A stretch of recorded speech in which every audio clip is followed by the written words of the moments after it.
Hello students, welcome back again. Now in this class we are going to know about the coming of socialism in Europe. Okay, this is the next topic. अब हम लोग जानेंगे कि socialism Europe में कैसे आया. Now first we should know about the definition of socialism. Socialism क्या है? Now see, socialism is an economic and political belief.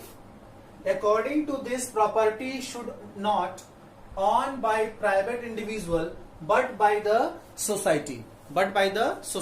देखिए होता क्या है कि जो सोशलिज्म है, सोशलिज्म एक ऐसा प्रोसेस है जिसमें जो प्रॉपर्टी होगी that will B not own by the private individual, that will be own by the society. अब देखिए एक एग्जांपल देते हैं. जैसे मान लीजिए कि जहां पे सोशलिज्म है, ये सोशलिज्म है जिस देश में, उस देश में किसका शासन होगा? तो गवर्नमेंट का शासन होगा. ठीक है, जिस देश में सोशलिज्म होगी वहां पे क्या होगा? किसका शासन होगा? गवर्नमेंट का शासन होगा. और ये गवर्नमेंट कौन बनाएगा? तो गवर्नमेंट बनाएंगे पीपल्स. ठीक है, गवर्नमेंट कौन बनाएंगे? पीपल्स. अब ये पीपल्स क्या करेंगे? वर्क करेंगे, काम करेंगे. जब ये काम करेंगे तो इनको क्या मिलेगा? वेज मिलेगा, मजदूरी मिलेगी. ठीक है, और ये मजदूरी इनको कौन देगा? ये गवर्नमेंट देगा. देखिए ये है सोशलिज्म. सोशलिज्म एक ऐसी सोशलिज्म में क्या होता है कि गवर्नमेंट का पावर होता है, government will be powerful and this government will made by the people. Okay, when people will work then profit will come, and what profit will come that will be distributed by this government to the peoples as the form of wage. आगे समझ में एक बार फिर, socialism में किसका शासन होता है? तो गवर्नमेंट का. ठीक है, और गवर्नमेंट कौन बनाता है? पीपल्स बनाते हैं. पीपल्स क्या करेंगे? वो वर्क करेंगे. ठीक है ना, जब वर्क करेंगे तो प्रॉफिट किसके पास आएगा? गवर्नमेंट के पास आएगा. ठीक है, और गवर्नमेंट क्या करेगा? उस सारे प्रॉफिट को, जो वेज होगा, उस सारे वेज को क्या करेगा? इक्वली लोगों के बीच में डिस्ट्रीब्यूट कर देगा. ठीक है, अब देखिए यहाँ पे मैंने क्या कहा, यहाँ पे देखिए, यहाँ पे लिखा हुआ है property should not own by the private individual but by the society. यहाँ पे वर्ड क्या है? This is the society word, this the society. अब सोसाइटी का मतलब क्या हुआ? Society is related with the people. Okay, and the people are powerful. People क्या है? बहुत ही शक्तिशाली है, क्योंकि पीपल ही तो गवर्नमेंट बना रहे हैं. ये गवर्नमेंट किसके द्वारा बनाई गई है? पीपल के द्वारा. ठीक है ना, ये पीपल जो है ये गवर्नमेंट बना रहे हैं. तो कहने का मतलब ये गवर्नमेंट जो वर्क कर रही है वो किसके अनुसार कर रही है? पीपल के अनुसार. क्या समझ में? तो जो सोशलिज्म है, सोशलिज्म में क्या होता है कि in the socialism there the property will not own by the private individual, the property will own by the people, that will be own by the people. Are you understand? और capitalist में क्या होता है?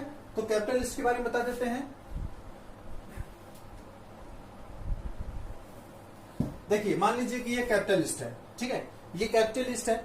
अब capitalist में क्या होता है कि इसमें जो गवर्नमेंट होगी, government will not control the private individuals. ठीक है, ये प्राइवेट इंडिविजुअल्स हैं, गवर्नमेंट इनको कंट्रोल नहीं करेगी. क्यों? क्योंकि ये प्राइवेट इंडिविजुअल्स हैं, ये अपने फैक्ट्रीज को ओपन करेंगे, फैक्ट्री में वर्कर्स काम करेंगे, और काम करने के बाद जो प्रॉफिट आएगा उस प्रॉफिट को कौन अर्न करेगा? Private individual. कौन अर्न करेगा? Private individual. और ये अपने आपको ज्यादा से ज्यादा प्रॉफिट लेने के लिए they will give very low wage to the workers. ठीक है, they will give very low wage to the workers. ठीक है, तो वर्कर्स को बहुत ही कम वेज मिलेगा. तो इस परिस्थिति में क्या होगी कि workers condition will be very poor, because these private individual will not pay their attention towards the workers. They will not think about the workers, only they try to earn the profit. आ रहा समझ? तो इसीलिए यहाँ पे क्या होता है? यहाँ पे ओपन ट्रेड होता है. ठीक है, यहाँ पे क्या होता है? Open trade.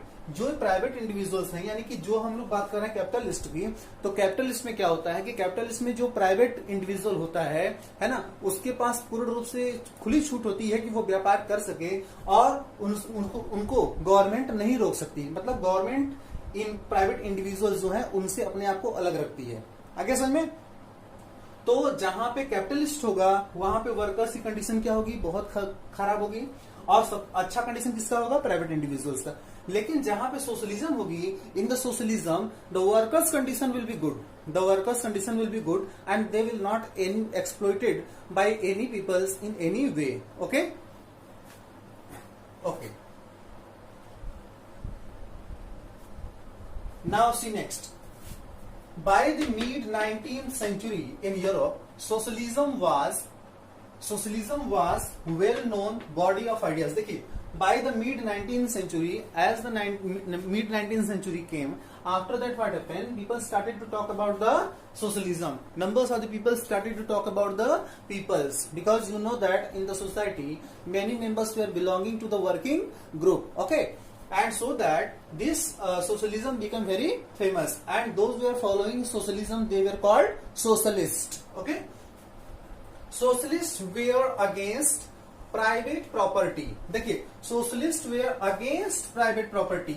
प्राइवेट प्रॉपर्टी के अगेंस्ट में क्यों थे, मैंने पहले ही बता दिया कि in the private property what happened, the private individuals always try to earn profit itself and they were not giving their attention towards the condition of workers, okay, so that workers condition was conditions were very poor, okay.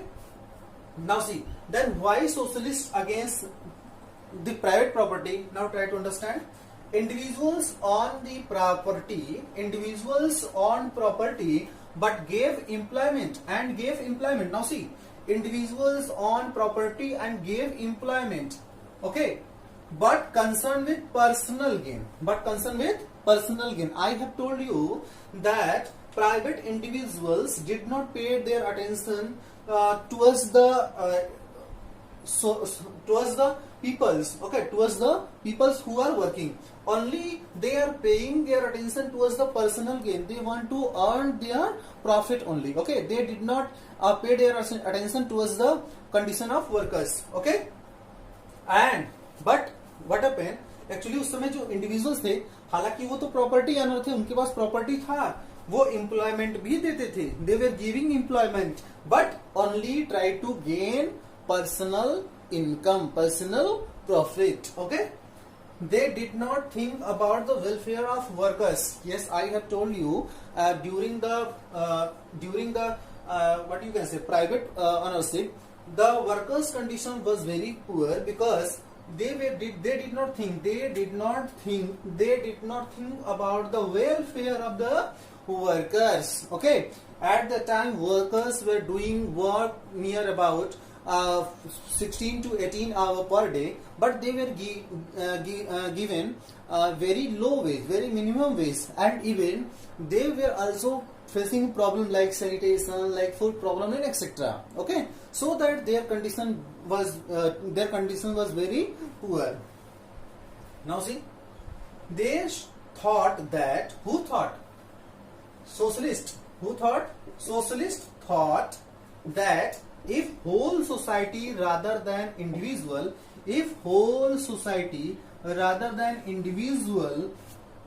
control property. देखिए क्या है कि socialist का मानना यह था कि अगर जो पूरी सोसाइटी है, इंडिविजुअल्स के अलावा अगर पूरी सोसाइटी किसी भी प्रॉपर्टी को कंट्रोल करता है, तो would pay more attention to collective interest, okay, then the people will pay their more attention to increase the what profit.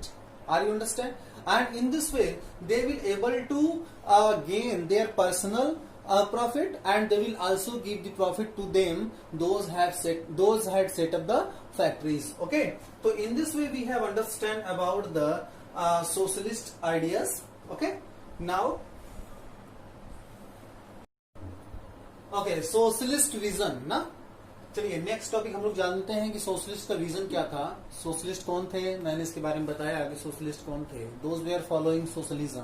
और आपने देखा कि सोशलिज्म क्या है, कि सोशलिज्म का मतलब होता है कि जो प्रॉपर्टी हो that should not own by the private individual, that property should be own by the society, okay. Now C, socialist believed in the idea of cooperative. देखिए अब नए नए विचार लोगों के आने लगे. जो सोशलिस्ट थे, those they are socialist, they started to given their new ideas because they were having different vision for the future, okay. So socialists believed in the idea of cooperative. cooperative क्या होता है, actually cooperative क्या होता है, देखिए cooperative is an association of people. क्या है, peoples की एक संस्था है, ठीक है. कोऑपरेटिव क्या है, cooperative is an association of people who produce goods together and dividing the profit according to the work done by members. Okay, cooperative क्या है? कोऑपरेटिव एक ऐसी संस्था है जिसमें सारे लोग मिल करके गुड्स को प्रोड्यूस करेंगे, और जब वो गुड्स प्रोड्यूस होगा, ठीक है, तो उस गुड्स से जो प्रॉफिट अर्न होगा, that profit will be distributed according to the work of the workers. Okay, तो वर्कर्स के अनुसार वो प्रॉफिट डिवाइड हो जाएगा। तो सोशलिस्ट का मानना था कि they should have an idea of cooperative. Okay, because in the cooperative all members jointly will make their investment, सारे मेंबर्स मिल करके इन्वेस्टमेंट करेंगे, है ना, and after that they will started to do work there, and when goods will be manufactured, okay, then they will sell them into the market and earn a profit. As the profit will be earned, then they will distribute them equally in between the members. आगे समझे, members के बीच में बांट देंगे। तो आइए देखते हैं। देखिए अब क्या हुआ कि जो सोशलिस्ट के विजन से जो अलग अलग तरीके से सोच रहे थे कि कोऑपरेटिव किस तरीके से हम लोगों को सेटअप करना है, ठीक है, तो उसके बारे में अलग अलग लोगों के विचार थे। तो उसमें फर्स्ट नंबर है रॉबर्ट ऑन, है ना। रॉबर्ट ऑन के बारे में देखिए, ही was a leading English manufacturer, ये थे इंग्लिश मैन्युफैक्चरर, ठीक है, ये कहाँ के थे? इंग्लिश, ये द इंग्लिश थे, ठीक है, he was a English man. Okay, तो he was a leading manufacturer, ये क्या करते? ये मैन्युफैक्चरर थे, और ही बिल्ड कोऑपरेटिव कम्युनिटी। इन्होंने क्या किया था? एक कोऑपरेटिव कम्युनिटी बनाया हुआ था, है ना। ये जो कोऑपरेटिव कम्युनिटी बनाई गई थी, that was made by the Robert on itself. Robert on ने कोऑपरेटिव कम्युनिटी बनाया, और इस कम्युनिटी को क्या नाम दिया? New harmony. He gave that community a name, that is new harmony. And this cooperative community set up in Indiana, that is in the USA.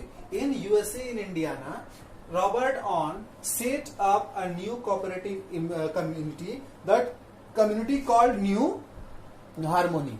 Are you understand? तो देखिए Robert on ने क्या किया? Robert on खुद एक leading manufacturer थे। इन्होंने cooperative community की स्थापना की, और इन्होंने जो कोऑपरेटिव कम्युनिटी की स्थापना की थी, he was set up that community itself bye there on effort. Okay.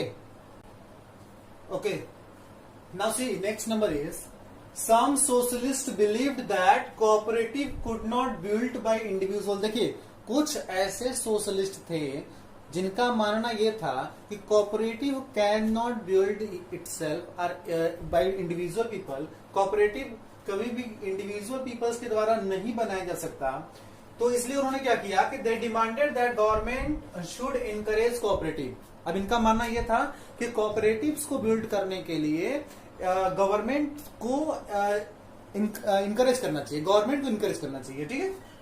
देखिए गवर्नमेंट शुड इनकरेज कोऑपरेटिव। अगर गवर्नमेंट कोऑपरेटिव्स को बनाने के लिए इनकरेज करेगी तो numbers of the cooperative will be build by the workers, okay, and they will invest their money and build their factory and produce goods by doing there hard work, and they will distribute the profit in between them self. Okay, but cooperative if will be developed by the individual, okay, that will create the problem, because individual will face a lot of problem to build a cooperatives. So that कुछ socialist ऐसे थे जिनका मानना ये था कि cooperative जो है वो इंडिविजुअल के इनिशिएटिव से नहीं ज्यादा डेवलप हो सकता। अगर हमें ज्यादा ज्यादा कोऑपरेटिव्स को डेवलप करना है तो हमें किसकी सहायता लेनी होगी?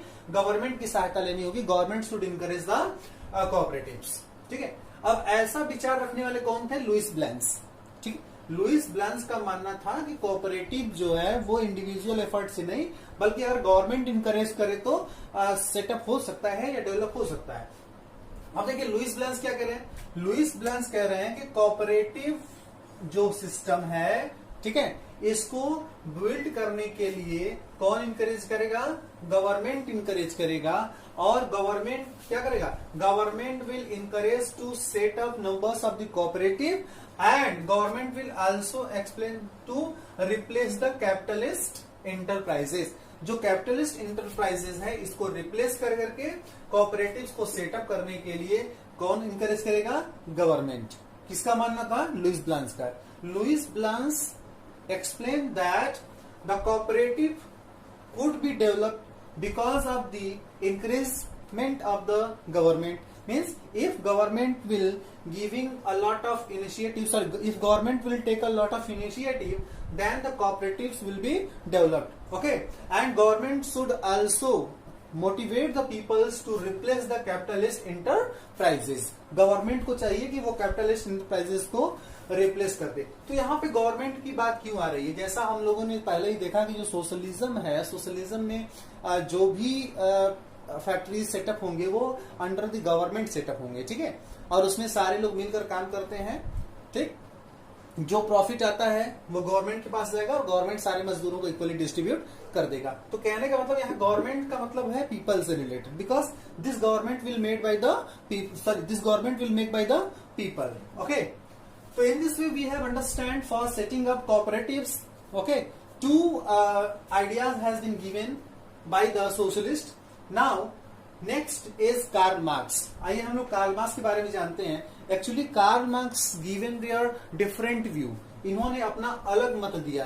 क्या दिया? देखिए, Marx explain that industrial society was capitalist. Marx का मानना यह था कि जो इंडस्ट्रियल सोसाइटी है that was related with the capitalist. Okay, means capitalist developed industrial society. Industrial society क्या है? तो इसके बारे में पहले ही बताया गया है कि जब during the industrialization in the Europe, when industries or factories set up, around that workers came to do the work and they settled down, and slowly that area developed as the cities. Okay, तो हुआ क्या कि marks ने कहा कि जो industrial society है वो किसके द्वारा डेवलप की गई है? कैपिटलिस्ट के द्वारा. उस पर किसका डोमिनेशन है? कैपिटलिस्ट का डोमिनेशन है. ठीक है, capitalist on the capital invested in factory. Capitalist के पास क्या है? कैपिटल है. Capitalist had a lot of capital and they invested that capital to set up factories. ठीक है, कैपिटलिस्ट क्या करते हैं?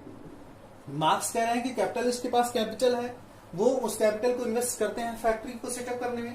लेकिन प्रॉफिट ऑफ द कैपिटलिस्ट, जो प्रॉफिट है कैपिटलिस्ट का, वो कौन बनाता है? That was produced by the workers. That was produced by the workers. देखिए, जो कैपिटलिस्ट है, कैपिटलिस्ट ने फैक्ट्रीज में कैपिटल को इन्वेस्ट किया. तो जब इन्वेस्ट किया तो उनको किसने इन्वेस्ट किया? For the profit.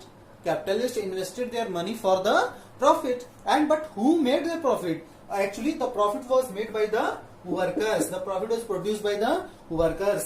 Karl Marx कह रहे हैं कि जो इंडस्ट्रियल सोसाइटी है उस पर किसका डोमिनेशन है? कैपिटलिस्ट का. कैपिटलिस्ट के पास क्या है? कैपिटल. कैपिटल को क्या करते हैं? फैक्ट्रियों में इन्वेस्ट करते हैं. ठीक है, क्यों इन्वेस्ट करते हैं? और प्रॉफिट अर्न करने के लिए. क्यों इन्वेस्ट करते हैं? To earn the profit. लेकिन ये प्रॉफिट बनाता कौन है? तो that profit was made by the workers. ठीक है, अब देखिए क्या है. He told that condition of workers could not improve. अब यहां पे ये कह रहे हैं, Karl Marx explained that the condition of workers could not improve. Okay, if profit will earned by the private capitalist. अगर मान लीजिए कि एक फैक्ट्री यहां पे सेटअप हो गई और इस फैक्ट्री को सेटअप करने के लिए एक व्यक्ति ने अपना कैपिटल लगाया, तो when people will invest their money to set up factory, then definitely he want to earn profit. ठीक है, इंडिविजुअल प्रॉफिट, वो तो डेफिनेटली इंडिविजुअल प्रॉफिट अर्न करना चाहेगा. ठीक है, तो अब क्या हुआ कि जो प्राइवेट, इनका मानना यह है कि जो प्राइवेट कैपिटलिस्ट है, जब तक ये अपना इंडिविजुअल प्रॉफिट के बारे में सोचेंगे तब तक जो कंडीशन है वर्कर्स का, वो कभी भी इंप्रूव नहीं हो सकता. आ रहा समझ में? पर्सनल कैपिटल, ये तो समझ में आ गया. ठीक है, अब देखते हैं next. Marx believed that workers had to overthrow capitalism and rule of private property. ध्यान से देखिए, मार्क्स क्या कह रहे हैं? मार्क्स का मानना यह था कि जो वर्कर्स हैं, ठीक है, उन्हें कैपिटलिज्म को समाप्त कर देना चाहिए. पहली चीज है ना, कैपिटलिज्म को समाप्त कर देना चाहिए. कैपिटलिज्म जिसमें केवल प्राइवेट इंडिविजुअल प्रॉफिट अर्न कर रहे हैं, तो उन्हें क्या करना चाहिए? ओवरथ्रो कर देना चाहिए. ठीक है, and rule of the private property. जो प्राइवेट प्रॉपर्टी के रूलर्स, जो ऑनर्स थे, एक्चुअली वो एक रूलर जैसा रूल करते थे वर्कर्स के ऊपर. तो कहने का मतलब कि जो प्राइवेट प्रॉपर्टी है उसके रूल्स एंड रेगुलेशन को, और जो कैपिटलिज्म है ना, इन चीजों को समाप्त कर देना चाहिए. किसको? वर्कर्स को. और ये वर्कर्स ही कर सकते हैं. कैसे भाई? Because workers they are doing work in the factory. If they will not do the work in the factory, then private individual could not get any kinds of profit. Okay, workers had to construct a radically socialist society and make themselves free from the capitalist exploitation. Okay, देखिए radically socialist society, construct a radically socialist society. Radically मतलब क्या होता है? सुधारवादी, ठीक है। ये चाहते थे कि एक सुधारवादी है ना, सामाजिक क्या कर सकते हो उसको, सोसाइटी की स्थापना होनी चाहिए, ठीक है। And make themselves free from the capitalist exploitation, और उन्हें कैपिटलिस्ट के एक्सप्लॉयटेशन से अपने आप को क्या करना चाहिए? फ्री करना चाहिए। मतलब कि the workers had to construct a type of society in that they can think about their improvement, okay, and if they will having an idea to make themselves free, then they should also made free from the capitalist exploitation। तो उन्हें capitalist के exploitation से भी अपने आप को क्या करना होगा? फ्री करना होगा। जब वो कैपिटलिस्ट के एक्सप्लोइटेशन से अपने आप को फ्री करेंगे तभी वो एक रेडिकल सोशलिस्ट सोसाइटी की स्थापना करेंगे, ठीक है। और रेडिकली सोशलिस्ट सोसाइटी की जब स्थापना करेंगे तो क्या होगा कि property should be controlled by the society. When workers will form a radically socialist society, then what will happen? The property will be controlled by the society. The property will come under the hand of society, okay, that will not in the hand of capitalist, okay, and this society would be communist society। और इस society को हम क्या कहेंगे? Communist society. Communist society मतलब होता है साम्यवादी समाज, ठीक है। अब देखिए मार्क्स ने यह भी कहा था कि अगर कैपिटलिस्ट में, ठीक है, कैपिटलिस्ट जो है, कैपिटलिस्ट और वर्कर्स, ठीक है, कैपिटलिस्ट और वर्कर्स, अगर इन दोनों में अगर रिवॉल्यूशन होता है, वायलेंस होता है, फाइटिंग होता है, तो इसमें जीत किसकी होगी? वर्कर्स की होगी। क्यों होगी भाई? Because these capitalist are totally depend on the workers, but workers are not depending on the capitalist, okay। जो वर्कर्स है वो कैपिटलिस्ट पे डिपेंड नहीं, कैपिटलिस्ट वर्कर्स पे डिपेंड है। इसलिए वर्कर्स को ये बात समझनी चाहिए, ठीक है, कि उन्हें अपने आप को इस कैपिटलिस्ट के एक्सप्लॉयटेशन से बाहर निकालना है और उन्हें एक ऐसी व्यवस्था की स्थापना करनी है जिसमें कि जो भी प्रॉपर्टी हो वो किसके द्वारा कंट्रोल किया जाए? सोसाइटी के द्वारा कंट्रोल किया जाए, ठीक है। और इस प्रकार से इनकी क्या होगी? They will able to won the war, okay. और कैपिटलिस्ट क्या होंगे? कैपिटलिस्ट डिफीट हो जाएंगे। तो ये मानना था किसका? कार्ल मार्क्स का, ओके।